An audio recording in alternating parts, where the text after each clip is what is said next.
We welcome you eight रोजगार तक YouTube channel. हम आपका रोजगार तक यूट्यूब चैनल में स्वागत करते हैं।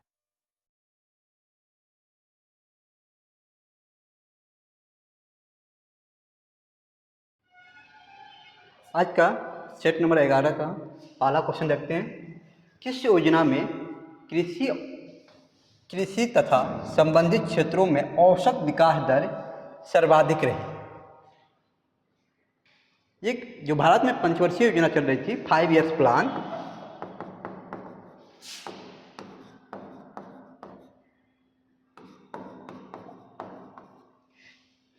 जिसे 7वीं योजना जो आपको 1985 से 1990 तक चली थी, 8वीं योजना आप 1992 से 1997 तक, और 9वीं योजना 1997 से 2002 तक। तो कह रहा कृषि तथा संबंधित क्षेत्र से औसत विकास दर सर्वाधिक रही थी। देखिए, जो प्रथम पंचवर्षीय योजना थी, जो पहला 1951 से लेकर 1906 फर्स्ट 5 ईयर प्लान, ये था आपको 1951 से 56 तक। ये आपको किस पर था? ये आपको कृषि तथा उससे संबंधित क्षेत्रों पर था। इसमें ज़्यादा ध्यान दिया गया था कि इस पर कृषि क्षेत्र पर। लेकिन यहाँ ऑप्शन में दिया है 7वीं योजना। इसमें जो 7वीं योजना थी, इसका जो लक्ष्य रखा गया था वो आपको 5% था। इसका 5% था क्या लक्ष्य, लेकिन वास्तविक जो विकास दर हुआ था इसमें वो 6% हुआ था। वार्षिक योजना ये आपको 1990 से लेकर 92, इसमें क्या था, भारत में आर्थिक संकट की स्थिति थी। उसमें विदेशी मुद्रा भंडार भारत में कम हो गया था, जिससे कि विदेशी व्यापार करना संभव नहीं था। इस समय जो 8वीं योजना थी, ये आप 1992 से लेकर 1997 तक, इसमें कृषि तथा उससे संबंधित क्षेत्रों पर औसत जो विकास दर था वो भी अधिक था। इस समय जो लक्ष्य रखा गया था वो था आपको 5.6%। जो विकास हुआ था 5% में 6% क्या था, ये लक्ष्य था। जो ग्रोथ हुआ, जो रियल ग्रोथ हुआ था वो आपको था 6.8%। 9वीं योजना, इसमें रखा गया था, जो लक्ष्य रखा गया था 9वीं योजना में वो 6.5% रखा गया था, लेकिन जो वास्तविक हुआ था वो आपको कम हुआ था 5.4%। तो यहाँ प्रश्न पर पूछ रहा है औसत जो विकास दर है सर्वाधिक रही है किस योजना के अंतर्गत? इसका सही आंसर है ऑप्शन सी, 8वीं योजना 1992 से लेकर 97 तक जो थी, उसमें जो कृषि और उससे संबंधित क्षेत्रों में जो औसत विकास दर था वो सर्वाधिक रहा। चलिए नेक्स्ट क्वेश्चन देखते हैं। अगला क्वेश्चन कह रहा है एक छाया कठपुतली थिएटर परंपरा थेलु बोमलता किस राज्य से संबंधित है? थेलु बोमलता एक होता है बोमलत्तम, ये भी छाया कठपुतली है। ये आपको तमिलनाडु का है, तमिलनाडु का। ये जो है थेलु बोमलता, ये आपको आंध्र प्रदेश का है। केरला का क्या है? केरला का आपको है नौ कथकली केरला का है। और महाराष्ट्र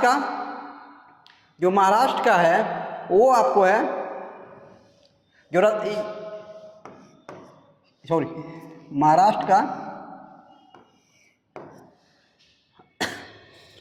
महाराष्ट्र में बोला जाता है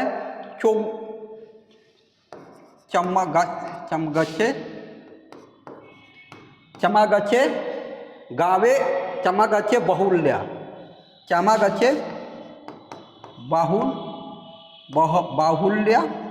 ये आपको महाराष्ट्र का है। ये कहाँ होता है? रत्नागिरी में, रत्नागिरी जगह है वहाँ पर। कर्नाटक में, जो कर्नाटक का फेमस है वो है आपको गेगलू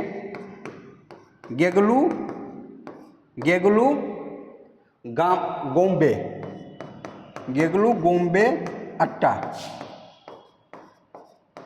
ठीक है। और कुछ भी है, जैसे कि उड़ीसा का है रावण छाया, उड़ीसा का रावण,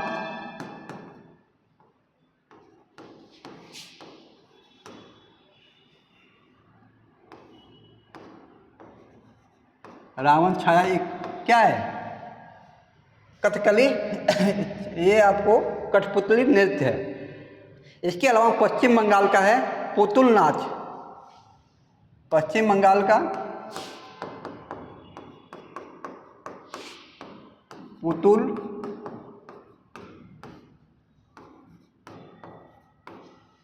पुतुल नाच। यह उड़ीसा का रावण छाया, पश्चिम बंगाल का पुतुल नाच। उसी तरह आंध्र प्रदेश का थेलु बोमलता, केरला का नौ कथकली, तमिलनाडु में इसको कहा जाता है बोमलतम, आपको महाराष्ट्र में है चमागचे बाहुल्या, जो कि रत्नागिरी, महाराष्ट्र के रत्नागिरी में होता है। उसके अलावा कर्नाटक में गेगलू गोम्बे अट्टा, यह आपको वहाँ की क्या है, कठपुतली नृत्य है या परंपरा है। ठीक है, इसका सही आंसर होगा ऑप्शन बी आंध्र प्रदेश। चलिए नेक्स्ट अगला क्वेश्चन देखते हैं। भारत सरकार द्वारा नियुक्त तापस मजूमदार समिति का संबंध निम्नलिखित में से किससे था? विद्यालयों में शिक्षा की गुणवत्ता से, ऑप्शन बी है 6 से 14 आयु वर्ग के सभी बच्चों को स्कूली शिक्षा व्यवस्था में शामिल करने से, ऑप्शन सी है शिक्षा पर उपकर लगाने से, ऑप्शन डी है उपयुक्त में से कोई नहीं।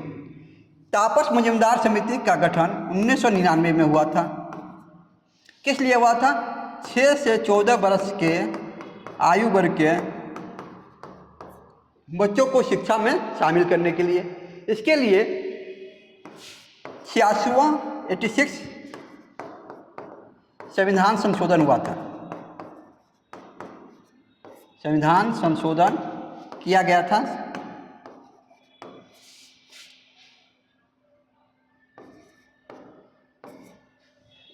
कब किया गया था? 2002 में। और आपको अनुच्छेद 21A शामिल किया गया है संविधान में, जिसके अनुसार 6 से 14 वर्ष के आयु वर्गों की आयु के बच्चों के लिए शिक्षा को अनिवार्य किया गया है। इसके अलावा शिक्षा का अधिकार अधिनियम 2009 1 अप्रैल 2010 से लागू किया गया है।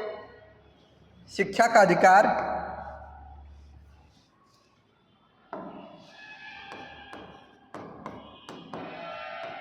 शिक्षा का अधिकार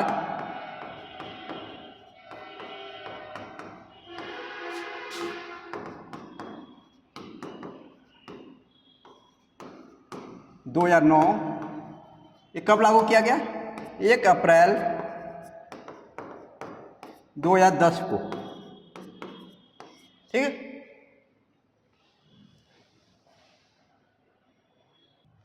चलिए नेक्स्ट क्वेश्चन देखते हैं। अब अगला क्वेश्चन कह रहा है मंगल पांडे किस राज्य से थे? ये एक क्रांतिकारी थे। 1857 की क्रांति की शुरुआत इन्हीं से माना जाता है। क्या हुआ था? ये क्या थे? ये आपको मेरठ में 34वीं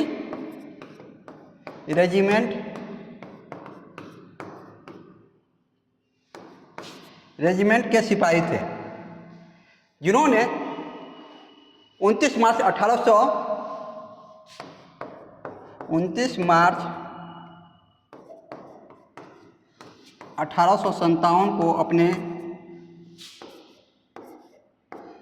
अधिकारियों को मारकर इन्होंने 1857 क्रांति की बिगुल की शुरुआत की थी। ये कहाँ से थे?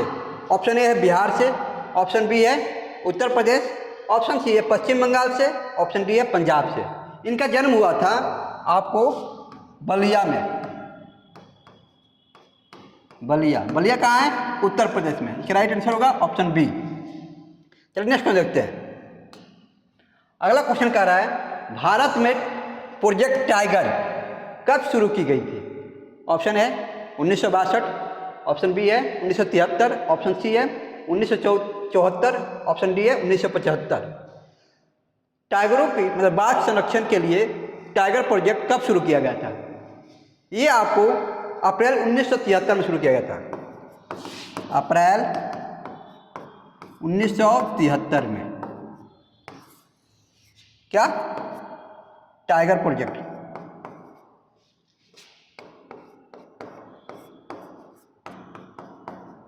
प्रोजेक्ट शुरू किया गया था 1973 में। राइट आंसर होगा ऑप्शन बी। ठीक है, चलो नेक्स्ट क्वेश्चन देखते हैं। अगला क्वेश्चन कह रहा है 2 अक्टूबर को गांधी जी के अलावा, गांधी जी के अलावा गांधी जी का भी 2 अक्टूबर को जन्मदिन के अलावा किस महापुरुष का जन्मदिन है? ऑप्शन ए है जवाहरलाल नेहरू, इनका जन्मदिन है आपको 14 नवंबर। लाला लाजपत राय 28 जनवरी,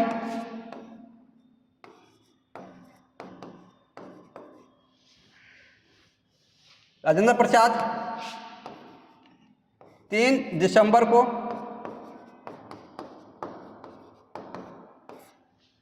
और लाल बहादुर शास्त्री का जन्मदिन आपको 2 अक्टूबर को मनाया था। इसका आंसर होगा ऑप्शन सी, 2 अक्टूबर को महात्मा गांधी के साथ साथ लाल बहादुर शास्त्री का भी जन्मदिन मनाया जाता है। चलिए नेक्स्ट में देखते हैं।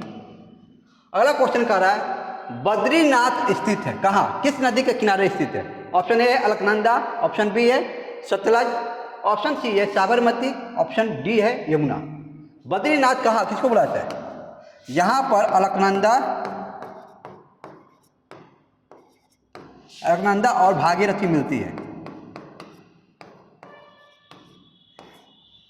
तो ये आपको जो बद्रीनाथ है ये कहाँ स्थित है?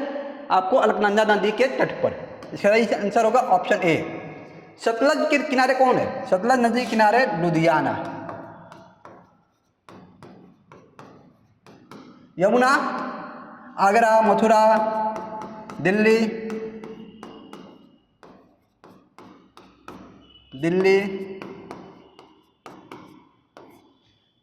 साबरमती अहमदाबाद।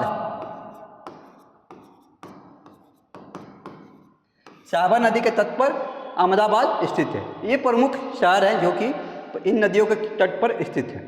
चलिए नेक्स्ट क्वेश्चन देखते हैं। अगला क्वेश्चन है यूनेस्को, यूनेस्को में सी का अर्थ क्या होता है? यूनेस्को का अर्थ होता है क्या? United Nations educational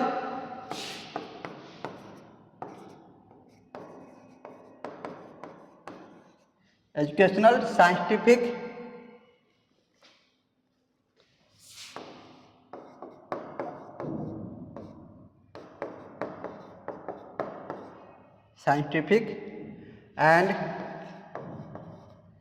cultural Organization. यहां पूछ रहा है सी का अर्थ क्या है? सी का अर्थ है कल्चरल। ऑप्शन ए है कल्चरल, ऑप्शन बी है कंट्री, ऑप्शन सी है चिल्ड्रन और ऑप्शन डी है कैट। इसका राइट आंसर होगा ऑप्शन ए कल्चरल, इसका आंसर होगा। चलिए नेक्स्ट देखते हैं। अगला क्वेश्चन है नोवाक जोकोविच एक पेशेवर क्या है? टेनिस खिलाड़ी है। उनका संबंध किस देश से है? वो किस देश के निवासी है? कौन? नोवाक जोकोविच। ऑप्शन ए है स्पेन, ऑप्शन बी है सर्बिया, ऑप्शन सी है स्लोवाकिया, ऑप्शन डी है स्वीडन। जो नोवाक जोकोविच टेनिस खिलाड़ी हैं वो किस देश के निवासी हैं या नागरिक हैं? कहाँ जन्म हुआ है उनका? वो सर्बिया के निवासी हैं। ऑप्शन बी इसका राइट आंसर होगा। चलिए नेक्स्ट देखते हैं। अगला क्वेश्चन कर रहा है भारतीय संविधान में फर्स्ट पास्ट द पोस्ट, सर्वाधिक मत प्राप्त व्यक्ति की विजय क्या होता है? ये इसमें कोई मतलब नहीं होता है कि किसको कितना वोट मिला। सबसे ज़्यादा मत प्राप्त करने वाले व्यक्ति को विजयी घोषित किया जाता है। का प्रावधान किस देश के संविधान से अंगीकृत किया गया है? ऑप्शन ए है आयरलैंड, ऑप्शन बी है फ्रांस, ऑप्शन सी है ब्रिटेन, ऑप्शन डी है संयुक्त राज्य अमेरिका। आयरलैंड से क्या लिया गया है? आयरलैंड से आपको राज्य के नीति निर्देशक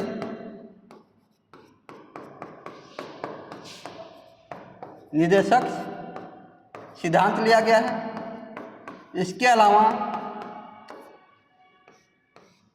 आपको राष्ट्रपति द्वारा राज्यसभा में जो 12 सदस्यों को मनोनीत किया जाता है साहित्य, कला और आदि क्षेत्र में, वो भी आयरलैंड से लिया गया है। फ्रांस से स्वतंत्रता, समता व बंधुता लिया गया है। संयुक्त राज्य अमेरिका से fundamental right, FR, judicial review, उपराष्ट्रपति का पद आदि लिया गया है।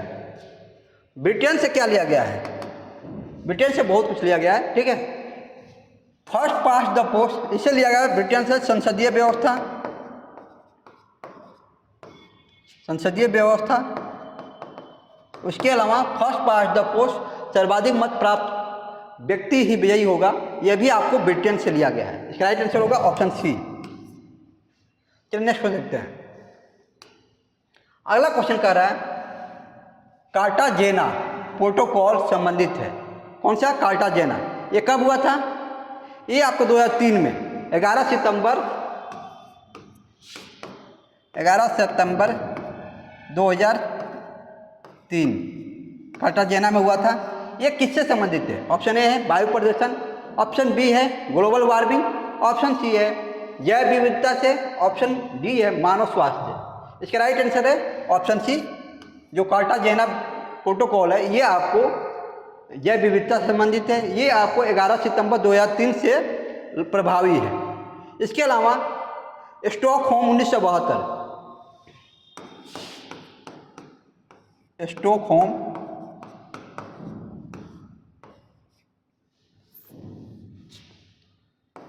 एक हुआ था स्टॉकहोम में 1972 में। ये किससे संबंधित है? स्टॉकहोम ये पर्यावरण से संबंधित है। अंतर्राष्ट्रीय मानव पर्यावरण सम्मेलन हुआ था यहाँ पर, अंतर्राष्ट्रीय मानव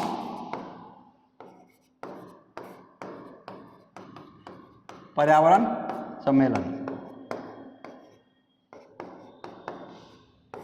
स्टॉकहोम किससे संबंधित है? पर्यावरण से, ठीक है। इसके अलावा भी आपको एक हुआ था हेलेंस्की हुआ था 1974 में। ये आपको समुद्री पर्यावरण से था।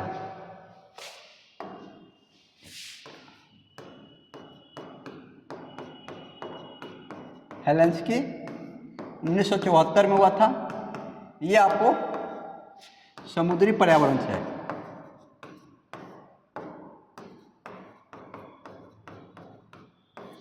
हेलेंस्की सम्मेलन हुआ था 1974 में। ये आपको समुद्री पर्यावरण से था। वियना में हुआ था वियना सम्मेलन 1985।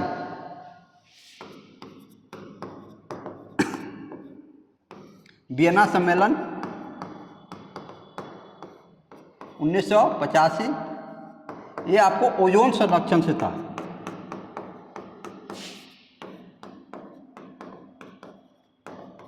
ठीक है। और पेरिस सम्मेलन हुआ था 2015 में।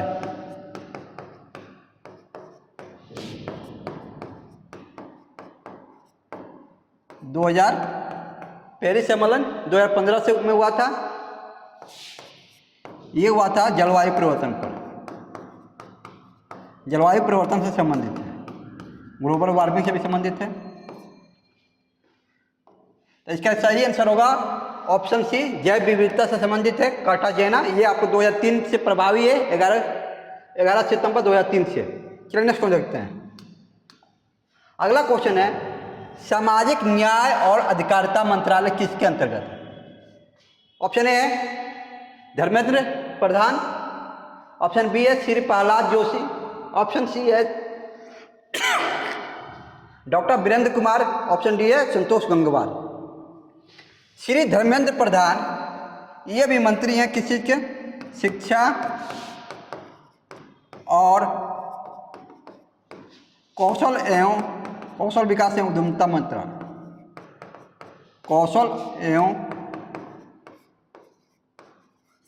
कौशल विकास एवं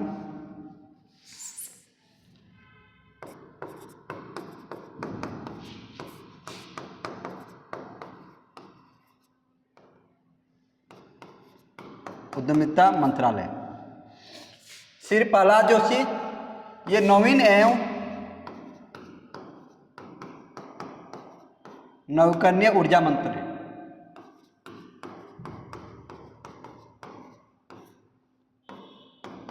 ऊर्जा मंत्रालय के अधीन है। संतोष गंगवार अभी मंत्री नहीं है। इसका राइट आंसर है option C, doctor Virendra Kumar सामाजिक न्याय एवं अधिकारिता मंत्रालय के मंत्री हैं। चलिए नेक्स्ट देखते हैं। अगला क्वेश्चन है, निम्नलिखित में से कौन भारत में सामुदायिक विकास के मुख्य निर्माता कहलाते हैं?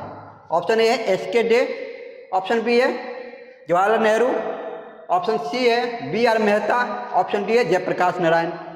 जवाहरलाल नेहरू आधुनिक भारत के प्रथम प्रधानमंत्री थे।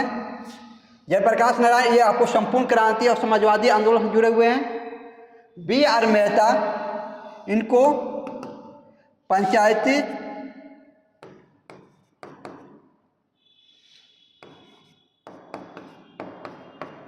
राज व्यवस्था, इनको पंचायती राज व्यवस्था का शिल्पकार कहा जाता है।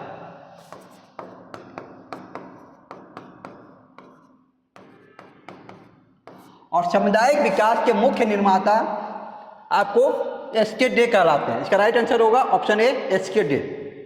चलिए नेक्स्ट में देखते हैं। अगला क्वेश्चन है, भारतीय संविधान में पंचायतों तथा नगरपालिकाओं से संबंध 73वें और 74वें संवैधानिक संशोधन जब हुए उस समय भारत के प्रधानमंत्री कौन थे? 73वां और 74वां संविधान संशोधन कब हुआ था? 73वां संविधान 1992, 74वां 1992।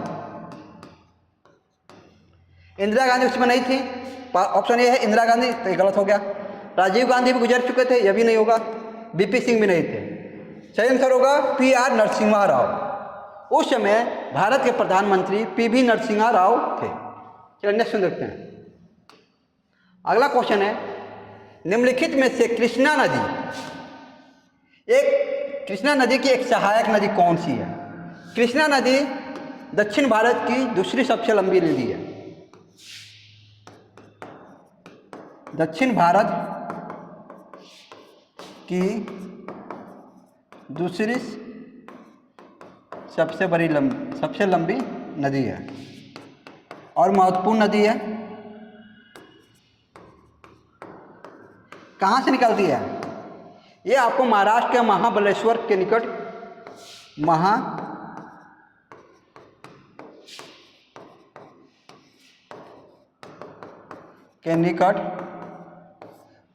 पश्चिमी घाट से निकलती है। ठीक है, ये आपको महाराष्ट्र कर्नाटक से बहते हुए अरब जाकर आपको बंगाल की खाड़ी में गिरती है। इसकी सहायक नदी कौन सी है? ऑप्शन ए है परनीता, ऑप्शन बी है घाटप्रभा, ऑप्शन सी है पूर्णा, ऑप्शन डी है मंजीरा। जो परनीता है, प्रणहिता या परनीता कहा जाता है, ये आपको गोदावरी की है।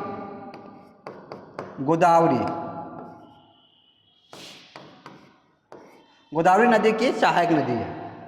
मंजीरा यह भी आपको गोदावरी की, और पूर्णा जो है ये आपको मध्य प्रदेश, महाराष्ट्र और गुजरात में बहती है। ये ताप्ती नदी की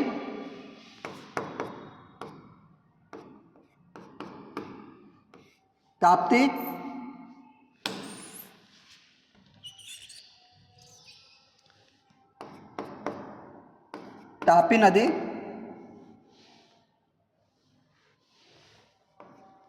ताप्ती नदी की सहायक नदी है पूर्णा।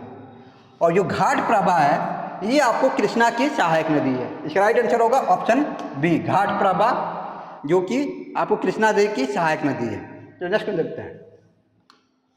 अगला क्वेश्चन कह रहा है, भारत के नए अटॉर्नी जनरल के रूप में किसे नियुक्त किया गया है? ऑप्शन ए है आदर्श कुमार गोयल, ऑप्शन बी है R Venkat Ramani, option C है तुषार मेहता, ऑप्शन डी है प्रदीप कुमार मोहंती। आपको आदर्श कुमार गोयल सर्वोच्च न्यायालय के एक न्यायाधीश थे। ये इनको एनजीटी के राष्ट्रीय हरित न्यायाधिकरण, ये हैं पूर्व अध्यक्ष किसके? राष्ट्रीय हरित न्यायाधिकरण।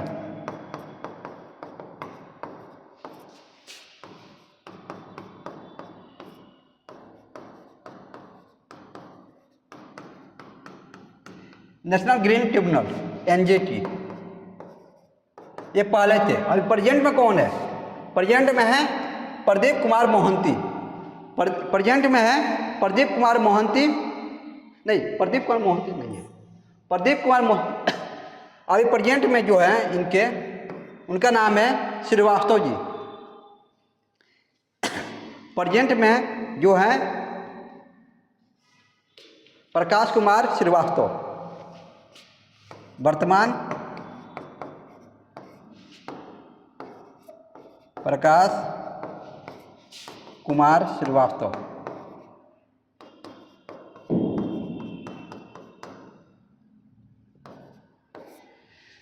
प्रकाश कुमार श्रीवास्तव कौन है? अभी प्रेजेंट में एनजीटी के अध्यक्ष हैं। तुषार कुमार मेहता ये सॉलिसिटर जनरल है।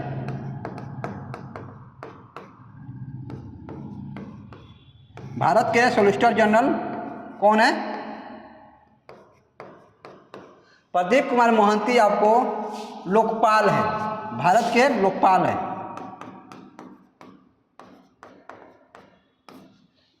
प्रकाश कुमार श्रीवास्तव आपको एनजीटी के अध्यक्ष हैं, और जो आदर्श कुमार गोयल हैं ये पूर्व अध्यक्ष थे। अटॉर्नी जनरल, भारत के नए अटॉर्नी जनरल आर वेंकट रमनी है। आर वेंकट रमनी कौन है? भारत के प्रेजेंट में अटॉर्नी जनरल है, एजी है। चलो नेक्स्ट क्वेश्चन देखते हैं।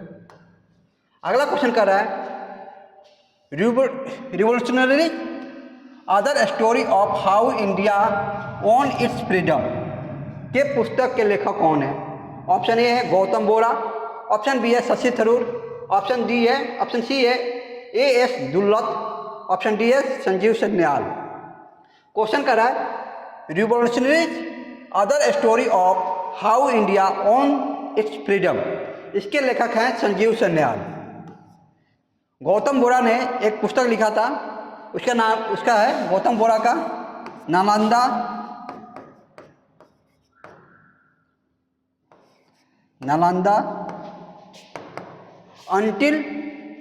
until we met again,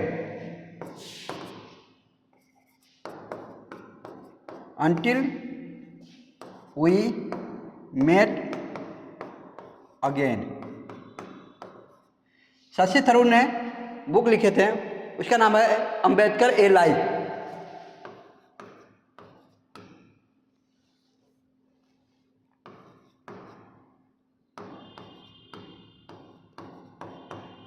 Ambedkar A life. और एएस दुल्लत, इन्होंने एक बुक लिखी है ए life in the shadow, A life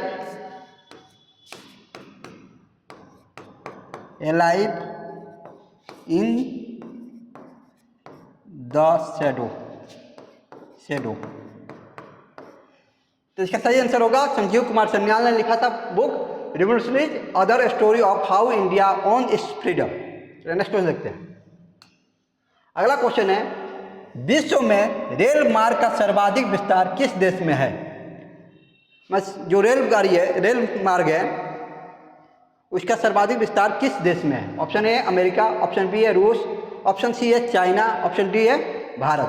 तो रेल मार्ग का सबसे अधिक विस्तार आपको अमेरिका में है। इसका राइट आंसर होगा ऑप्शन ए। नेक्स्ट को देखते हैं। लोकनायक जयप्रकाश नारायण को लोकनायक कहा जाता है, को भारत रत्न किस वर्ष दिया गया था? भारत रत्न भारत का सर्वोच्च नागरिक सम्मान है।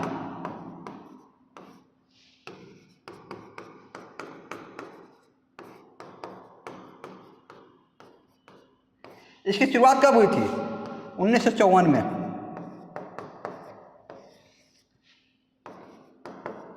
शुरुआत 1954 में। जयप्रकाश नारायण जी को कब दिया गया था?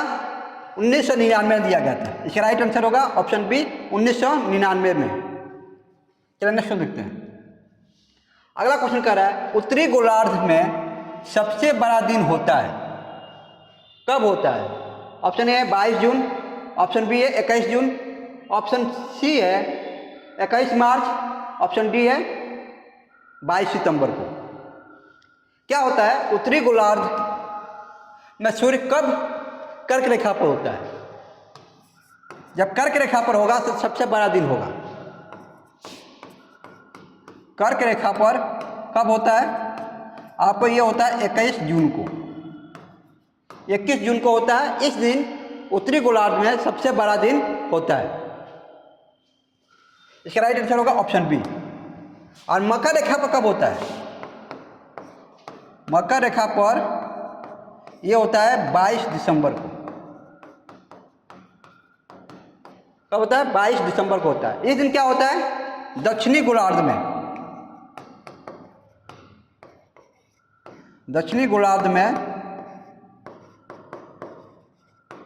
सबसे बड़ा दिन होता है। और आपको 21 मार्च और 23 सितंबर,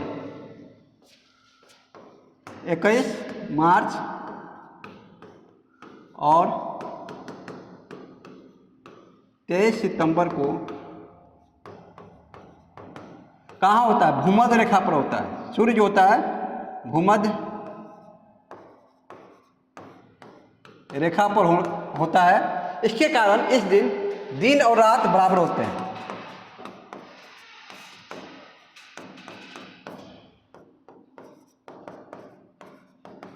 दिन और रात बराबर होते हैं। किस दिन?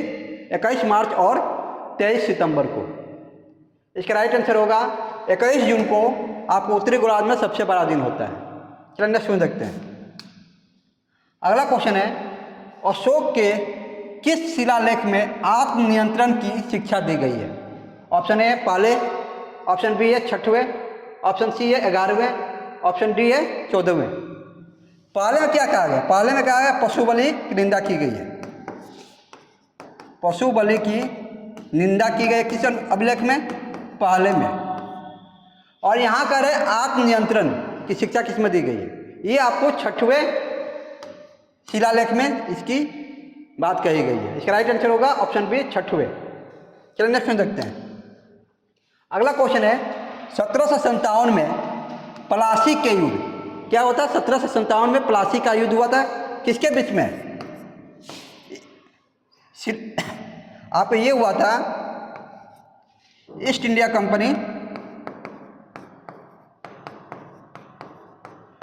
कंपनी और बंगाल के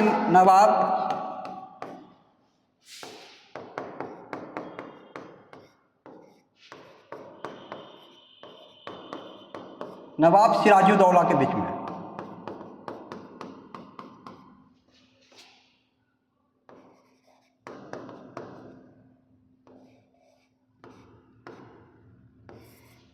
इसमें क्या हुआ था? ईस्ट इंडिया कंपनी और नवाब सिराजुद्दौला के बीच में प्लासी का युद्ध हुआ था 1757 में, जिसमें कि सिराजुद्दौला के सेनापति ने उसे धोखा दिया थे और अंग्रेजों को साथ दिया था, जिसके कारण सिराजुद्दौला की हार हुई थी। तो कह रहा है सिराजुद्दौला के साथ किसने विश्वासघात किया था? ऑप्शन ए है हैदर अली, ऑप्शन बी है मीर कासिम, ऑप्शन सी है मीर जाफर और ऑप्शन डी है अवध के नवाब। इसका राइट आंसर होगा मीर जाफर। मीर जाफर ने सिराजुद्दौला के साथ विश्वासघात किया था। हैदर अली के साथ अंग्रेजों का युद्ध हुआ था, मैसूर का युद्ध, ठीक है। अवध के नवाब के साथ हुआ था वो हुआ था आपको बक्सर का युद्ध 1764 ईस्वी में। उस समय मीर कासिम, अवध के नवाब और मुगल शासक के तीनों सेनाएं साथ में बक्सर का युद्ध लड़ी थी। किसके खिलाफ? ईस्ट इंडिया कंपनी के खिलाफ। चलिए नेक्स्ट क्वेश्चन देखते हैं। अगला क्वेश्चन कह रहा है पटना उच्च न्यायालय की स्थापना कब हुई थी? ऑप्शन ए है 1916, ऑप्शन बी है 1917, ऑप्शन सी है 1919, ऑप्शन डी है 1921। पटना उच्च न्यायालय की स्थापना 1916 में हुई थी और 1917 में पटना विश्वविद्यालय, पटना विश्व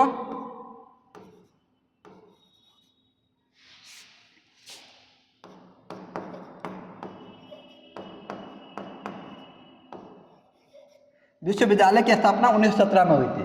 इसका राइट आंसर होगा पटना उच्च न्यायालय की स्थापना आपको 1916 में हुई थी। चलिए नेक्स्ट कर सकते हैं। अगला क्वेश्चन कह रहा है बिहार में प्रखंडों की संख्या कितनी है। ऑप्शन ए है 233, ऑप्शन बी है 534, ऑप्शन सी है 565, ऑप्शन डी है 714। इसका राइट आंसर होगा 534 है। बिहार में प्रखंडों या ब्लॉकों की संख्या 534 है। चलिए नेक्स्ट क्वेश्चन देखते हैं। अगला क्वेश्चन और लास्ट क्वेश्चन है निम्न में से बिहार की सबसे ऊंची पहाड़ी, यहाँ पूछ रहा पहाड़ी कौन सी है। ऑप्शन ए है संतपुर, ऑप्शन बी है गिरधकूट पहाड़ी, ऑप्शन सी है कैमूर की पहाड़ी, ऑप्शन डी है बराबर की पहाड़ी। यहाँ चोटी नहीं पूछ रहा है, यहाँ पहाड़ी पूछ रहा है। इसका राइट आंसर होगा कैमूर की पहाड़ी सबसे ऊंची चोटी है। ठीक है, ये रहा आज का वीडियो।